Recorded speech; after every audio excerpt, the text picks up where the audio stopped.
it's encouraging to know that God is so eager for us to find him, that all of the situations that are hardest in our life we're specifically in so we can reach out to him and find him, to know him more. And nothing that we ever go through is a coincidence. It's a great encouragement that I love from God. It's never a coincidence. It's because God wants me to find him and grope for him.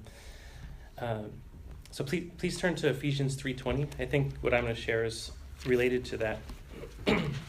God wants us to have life. Life means to know him.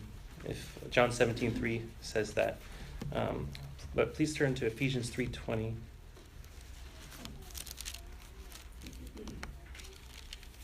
So it says here something about God. Now to him who is able to do far more abundantly beyond all that we ask or think, according to the power that works within us. It's saying that here, something about God. It says that he's able to do more than all that, far more abundantly beyond all that we ask or think. It's showing a principle here that our God is such a loving Father that he's desiring, when we go to him and ask him for something, he wants to do more than just what we ask. He gives more than what we ask. He's that loving of a Father. I realize a lot of times I can go to the Lord and say, Lord, what do I need to do here? I need some word of knowledge. What's the path? What should I be doing? What's the right word to say? What's the right thing to do? What choice should I make? And God is desiring more than to just answer my question. Well, that's what I read from this verse. He's doing more than we ask. He wants to do more than we ask. And I believe a better prayer that I'm learning is, Lord, give me a word. Give me a word that I need, a word that brings life, not just the answer. You have something. You have a word of life for me, and I need that. Please speak that to me. If my son came to me asking for help with a math problem he can't figure out, he says, Dad, I need to know the answer for this. I don't know the answer for this math problem. I can't figure it out. Can I have the answer? I'm not going to give him the answer and then move on, because the reason why is because I love him too much to just give him the answer and move on. I'm going to sit with him and make sure I'm going to give him more than just what he asked for, because I love him.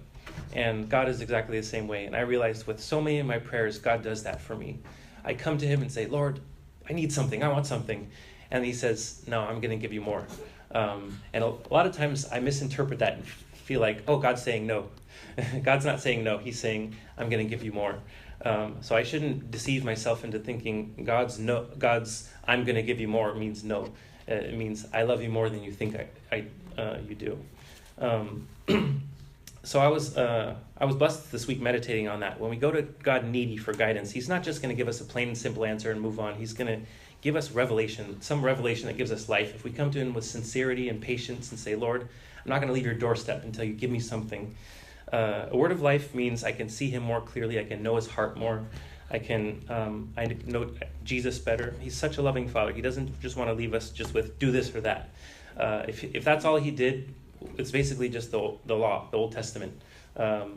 If that's all that God did was, do this, do that.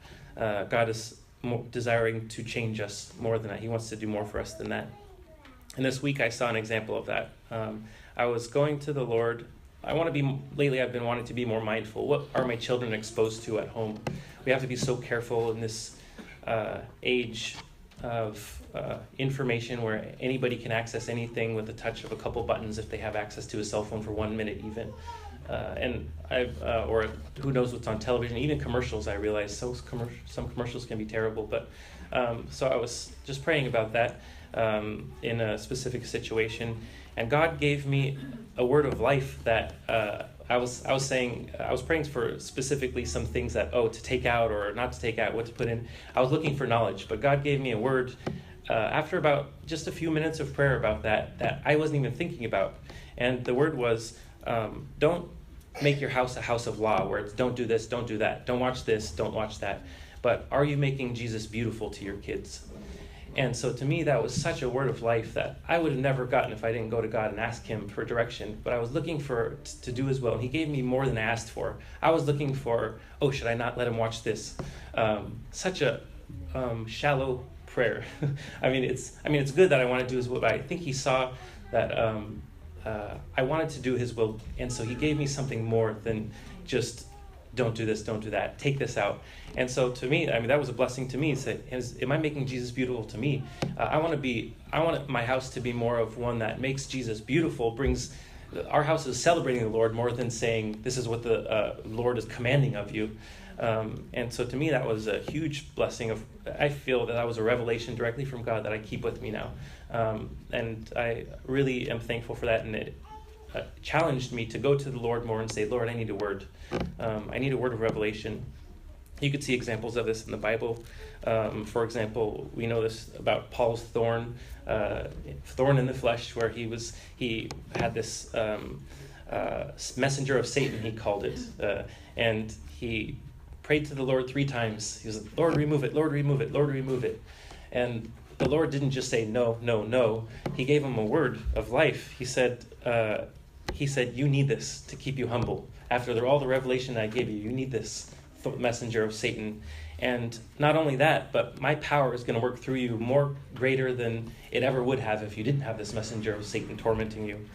And so then after that, Paul was able to rejoice in his thorn when he just wanted a simple answer. Please just do this for me. Problem solved. But God was saying, I'm giving you more than you ask.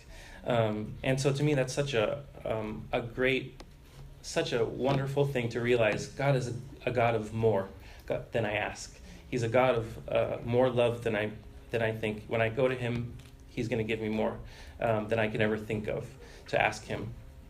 One more example is in Matthew 22, verse 21. The Pharisees came to him asking, should we pay our taxes? And Jesus said, okay, somebody give me a coin. And so somebody found a coin and they gave it to Jesus. And he said, whose image is on this? And they said, Caesar's image is on this. And he said, give to Caesar then what is Caesar, and give to God's what is God's. So he went beyond just answering their question. Yes, pay your taxes. But he was saying, it doesn't stop there. That's nothing. That's hardly anything. That's not important. What's important is, are you giving yourself to God? The reason why that you can take that from there is because everybody there knew who's made in God's image. We are. So if right when you first start reading the Bible, in the first book, it says we're made in God's image. So he's saying, this coin is in Caesar's image, so give it to Caesar. But what's in God's image? You are. So give yourself to God. He was giving more than just the Pharisees. Even though the Pharisees weren't even sincere, they didn't even want to follow God's will. Jesus was saying to them, stop it. Stop doing what you're doing and give your life over to God. You haven't done that yet. And it was because God's such a loving Father, even loving their enemy. The Pharisees were Jesus' enemies, I believe. Jesus was loving his enemies, giving them a word they needed. And so if God is even this good to his enemies, how much more will he be to us who want to do his will and come to him saying, Lord, I need a word. How to respond to someone. When they're faced with a hard question, or somebody approaches us and starts gossiping about somebody else, Lord, what do I do? Or somebody is down, discouraged. We want to encourage them. Lord, how can I encourage this brother, sister, or we're down. Lord, I need a word from you. I want to rejoice in you, but I just feel I'm not able to do it. Lord, give me a word. And God will definitely more than answer our prayer. If we just have the faith to come to him and say, Lord, you're going to give me more than an answer. I'm going to wait on your doorstep until you give me something that I can walk away with. This bread, I'm going to keep knocking for myself or somebody else. You're definitely going to give it. And I don't want to go to the tree of knowledge. I don't want to approach you and say, Lord, where's the tree of knowledge? I want to eat from it. I want to approach you and say, Lord, where's the tree of life? I want the fruit from the tree of life, Lord.